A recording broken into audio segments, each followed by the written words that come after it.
It truly seems like the age of complete games is over, Nintendo and indies aside, with games either using some initial development time to make post-launch DLC, parts literally being taken off the base game to be sold later, or even free-to-play tactics in full-price games.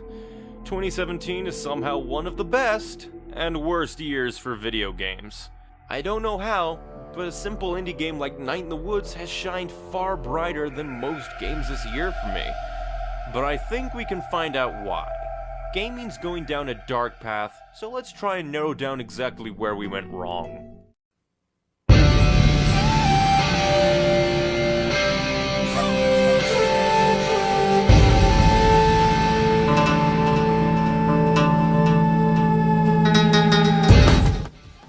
First and foremost example I can think of is Overwatch. Now, don't get me wrong, it is a good game, and its microtransactions do suck.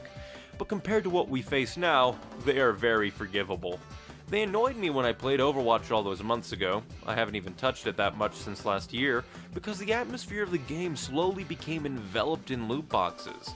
It just seemed to me like, for how many events there were with loads of skins, there wasn't that many permanent additions aside from the occasional hero every few months.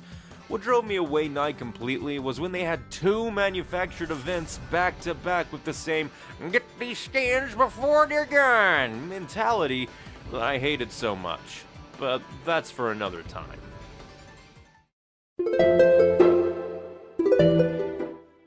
Overwatch showed 2 annoying habits of the games industry, the most prominent being loot boxes. Now, loot boxes aren't anything new. TF2 and CSGO both have them. But Overwatch is... oh, these were different kinds of loot boxes. These ones gave people who only wanted to pay once for a complete game a taste of microtransactions. Whereas in Valve titles, you need to fork up some money for a key. Oddly, I prefer Valve's model. Being forced to buy a key somehow separates the cosmetics from the games in my mind. Don't ask me how, but for whatever reason, whether it be the free-to-play Team Fortress 2 or one down payment CSGO, the key method doesn't bother me. Yet getting a loot box every level or getting in-game currency to buy them somehow does. I guess it's all psychology. Like the loot boxes of Overwatch are in your face and all the YouTube videos gush over the new skins, whereas TF2 has sort of fallen to the wayside and all the boxes are removed enough from the core game that they feel like a bonus instead of a focus. Honestly though, I think the Overwatch loot box method is because they want to get people addicted, a lot like FIFA's loot boxes. The suspense of seeing that golden pedestal, the tension of potentially getting worthless icons and voice lines, makes it almost like a sport. Kind of like gambling. Now, loot boxes might not be gambling per se, but they're damn close. Also, they're so anti-consumer with this have-a-taste grindy method. Whatever was wrong with the cash shop? You know, literally see the one thing you want that's RNG or impossible to get otherwise? Just spend like $5 to get the in-game currency to get that one thing. And that was in free-to-play games! Now full price, complete $60. Don't forget to get the PlayStation Pass. Bastarding games have less efficient microtransaction methods than Nexon games did 10 years ago. This way, people spend more, because they either didn't get what they want, or because the loot box openings have become somewhat of a sport with loot box openings. To me, that's almost gambling-like, setting up something to give people in-game objects while also encouraging almost immediate spending after already spending. Instead of instant gratification of getting the one thing you want and stopping, they have to throw in the hitch. You want that one thing? Good damn luck getting it. At least in Overwatch. With games like Shadow of War and Battlefront 2, I just don't see the point of them. In War you get orcs, I guess, I don't know. You can like grind down the orcs into items if you don't like them. All I know is Angry Joe says they're laughable and only there to avoid endgame grind. Oh, and it's a single player game, so yeah, I'll pass and wait for the inevitable Game of the Year edition with all the DLC included. But I would have bought it if it weren't for the loot box pool. Why the hell are there loot boxes in full-price games to begin with? Well, games are costing more to make, but at the same time, if games are too expensive to make profitable, cut down on the expendable qualities! This is where us gamers are to blame. Ever since the Bit Wars, we've been looking for games to shine up them rocks and serve them on a silver platter. And then there are the resolution and frame rate beggars who are kind of just as bad. With the ever-increasing demand of shinier graphics, AAA games pay up more for more polygons and bigger textures, all of which contribute to a bloated file size these companies just can't seem to compress. Maybe they should take some tips from Nintendo? That's a rant for another day. I don't see why these companies can't give the graphic cores the finger, flip them the bird, reduce the cost of the game and deliver unto us gamers a complete and competent game that isn't plagued by microtransactions. Or at least do them well. If Shadow of War had just kick-ass costumes for Talion or your favorite Uruks, that would be awesome! But it would still be committing the sin of having loot boxes in a single-player game, which, if they just didn't spend half the budget on Talion's beard, then they could have had these cool costumes behind interesting challenges. But no, those costumes don't exist at all, just more RPG aspects that may or may not work well, or even be noticed all that much. So instead, these cool things that could have been rewards or secrets that don't even exist half the time nowadays, rip cheat codes, are things you have to pay for. Like if Metal Gear Solid 6 ever comes out, and you have to roll the loot box dice to try and get stealth camo or the infinite clip bandana, which were rewards for beating Metal Gear Solid 1.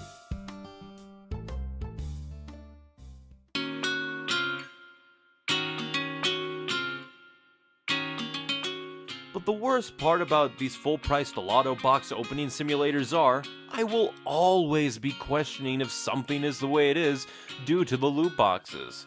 Even if I'm completely wrong and the grind would have been there or that other person would have had that perk anyway, it doesn't matter, because these devs and publishers foster an atmosphere drenched in loot box rewards, and they're usually so unnecessary that people like me will always have that nagging voice at the back of our head blaming the loot boxes almost no matter what.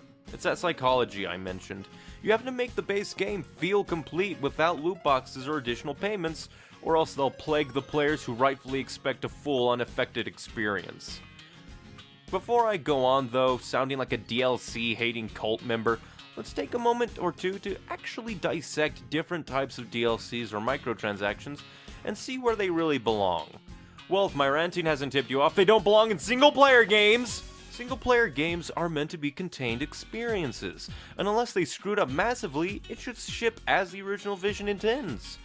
Now, some people might say that loot boxes in Shadow of War aren't bad, because they're only really effective at skipping over some in-game grind, but screw that! That just means they added the grind to tempt money out of you. But the dev said, it doesn't matter what the dev said! It's sad to say, but most game devs are mere puppets of their yacht-buying overlords. Not always, but when they're talking about microtransactions or trying to defend them or shift people's rage away, it might as well be Invasion of the Greedy Body Snatchers. You can't trust them.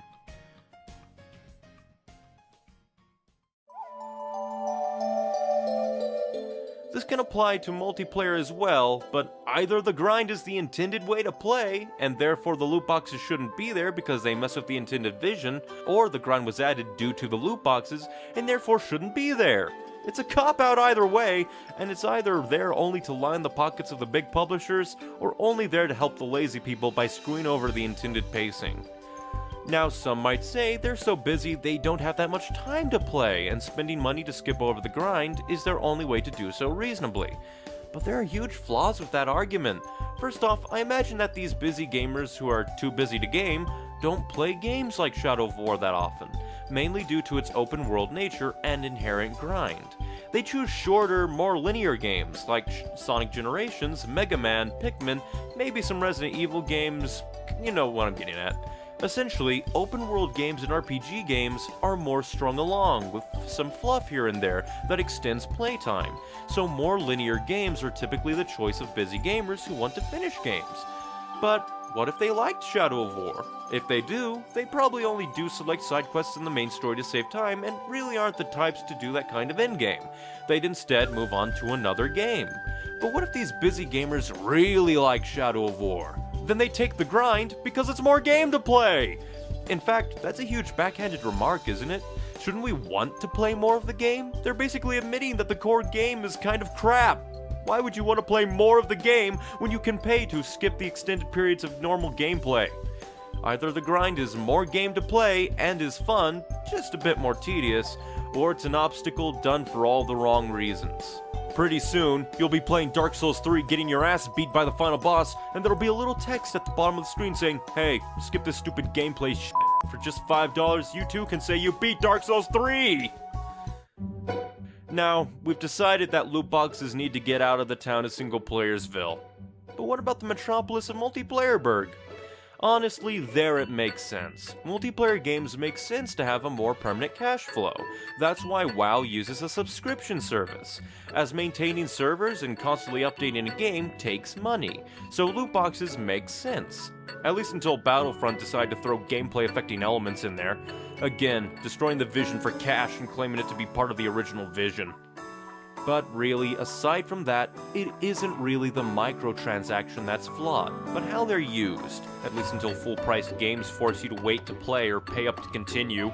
But DLC like in Skyrim that are like expansions, adding in huge amounts of content for either modest fees or included in complete edition a few years down the line, are okay. And even loot boxes can skip on by, and subscription-based games are fine. They aren't hurting anybody when done like World of Warcraft or Overwatch. They're not preferable, but let them pass. It's just when these people who want more money out of games, but don't know how, these people take other trends and copy them, but do them horribly. That's why we see loot boxes in both Battlefront 2 and Shadow of War, because the bigwigs saw Overwatch and said, do that, but worse. Worse in that one is a single-player experience and the other has gameplay-affecting objects in them, while also having the nerve to be a grind avoider. So you grind loot boxes instead of playing the game. It's a sad day when AAA full-price games have worse microtransactions than frickin' Fire Emblem Heroes on iOS. While its microtransactions are there to skip grinding, the game is also free and pretty fun for a mobile game. It's kinda like Hearthstone in that way. So the only way to fix Shadow of War and Battlefront 2 is to make them free. I jest. But seriously, if it acts like a free-to-play game and has microtransactions like a free-to-play game, what the f*** am I paying for? You can say whatever you want, but there needs to be proper design with this. The microtransactions need to be balanced and need to be properly used. Now, I don't want any kind of microtransactions in single-player games. Even Final Fantasy 15 has some weird cosmetics or something, but they're ignorable. They're not in the main game. You have to go to the actual PlayStation Store to find them. But not like Shadow of War. Loot boxes are there, straight in your face. It's all about content and delivery. Those make the difference, and Public Enemies number 1 and number 2 fail at both. But before I go on and get to the point I rant about Bethesda's mod program, let's move on from all of this talk of microtransactions and how horrible they are to an even more toxic undertone. The other thing Overwatch is kinda guilty of that I alluded to earlier. Now, it sounds kinda cultish, but my eyes were open to this annoying truth when Total Biscuit tweeted out how these game companies aren't just trying to get us to spend money on their game beyond the $60, plus season pass of course, but also monopolize our time. Now that doesn't sound bad, but it's more or less dragging you into their ecosystem, essentially trying to create a video game world where you might want to play a different game, but the idea of progressing, that they artificially inflate the time it takes to progress, keeps you hanging on instead of moving on. And with so many games trying to do the exact same thing and become time sinks that we just can't escape from, will only make things worse, forcing us to either only scrape the surface of 5 games, or scrape the surface of 1 game because they want you to spend money or take 40 hours to unlock a hero. So we can add Stockholm Syndrome to the pile of stuff alongside gambling addiction EA is trying to instill in us. But screw it! I just spent about 20 hours playing through Metal Gear Solid 1 3 times! I might play it more! Gee, it's almost like if you make a good game, people will play it! And that's with the knowledge that Metal Gear Solid 1 is kinda flawed. Now, I could go into why I kind of fear games as a service from that, but this is getting too long, and that's a topic for another day. Overall, microtransactions have their place in the world of gaming. It's just whenever they're done right, a big company with a bigger publisher is gonna feature them and do them in terrible anti-consumer ways that make actual free-to-play game makers cry at their horridness. What could be ways to extend a game's life or add interesting extra costumes or other miscellaneous items is instead crap that makes horse armor look legit, as they focus on the whales who make up 80% of the microtransaction sales. Though, what did we really expect after Street Fighter 4? Or, you know, any modern fighting game? Oh, and quick addition, it looks like Battlefront 2 limits the amount of credits you can earn offline, putting on credit bans from a few hours to a full day if you play too long or something. Once again, why play the goddamn game when you can give them money, am I right? This is why I play Nintendo Indie and retro games. At least with them, I know I won't be badgered to cough up extra cash for stuff I should be able to earn or unlock at reasonable speeds, or by doing certain challenges. But if the game is good, I want to support them, which is why if I ever see Night in the Woods official plushies, I'm jumping on that so hard. But before I go, let me ask you, what are your thoughts on all of this? Is there anything that I missed? Is there anything I got wrong? Are microtransactions better or worse than I made them out to be? Is there anything I need to clarify? And overall, just what are your thoughts? Put them down in the comment section down below, and let's start a conversation here. I've been Neon Icy Wings, and this isn't over yet. I just want to play Bomberman R, man. Now, I seriously want this video to end, but more and more stuff just keeps coming out. This time from somebody who works in electronic media PR, and apparently, this whole 40 hours to unlock Vader stuff was all planned. They know people will complain, so they make the complaints outdated, so the fanboy cocksuckers will tell people who are complaining about certain aspects of Battlefront 2, or I don't know, insert modern game here, and these fanboys will tell you to stop complaining as they made changes, which means jack diddly dick. Granted, EA did lower the time from 40 to 15 hours, but that still seems crazy to me. You want to know what game I recently played that locked hero characters behind a time/paywall? Paladins! A free-to-play game! This type of crap is unacceptable in full price. Don't forget the season pass bastarding games! At this point, I almost hope all these devs who work under EA go under, freeing them from the shackles of that demonic publisher! True, it might be harsh, but what did Cuphead tell us? Don't make a deal with the goddamn devil! He got damned by God. For good reason. He founded EA. So, whatever you do, think long and hard about it if you want to get Battlefront 2 and Shadow of War to a lesser, but just as important extent. Same thing with Assassin's Creed Origins, committing the sin of single-player goddamn loot boxes. I'm not telling you not to buy these games, but really think, because if they get decent initial sales and then the whales carry the microtransactions over the line as well, we're all truly screwed. Damned to the future we joked about where you have to buy 1-up mushrooms if you die too much, are forced to wait hours to continue the main story or pay a little fee. Ridiculous? Maybe.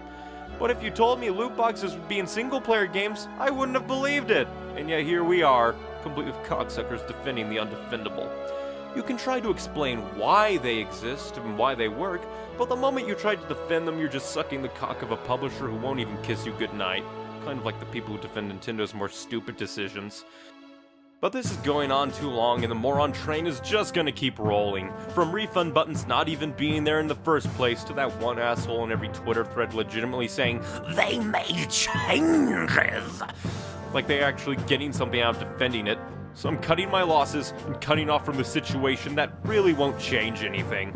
We can yell and scream all we want, but until we successfully boycott one of these games into oblivion, we won't make a dent in this mentality.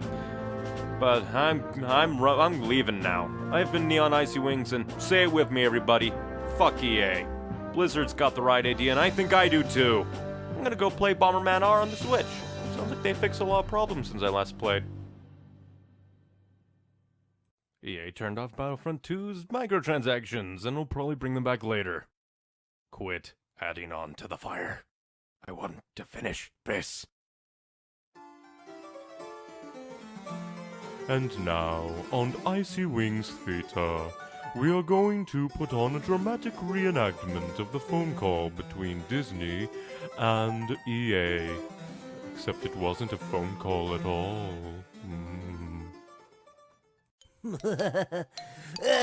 Swimming in money. What are you doing, EA? Mickey? Do you know what you're doing? Well, we're just making lots of money. You know what they're saying, EA! Well, They're saying that you're trying to get little kids addicted to gambling! it's not exactly. I don't care what you think! All that matters is the public perception, EA. And you're making Star Wars look bad. Do you know what happens when Star Wars look bad? Well, it makes You make me look bad! And also, this is with The Last Jedi coming out in a few weeks. So, don't make me do this, EA! Please Don't make me do this!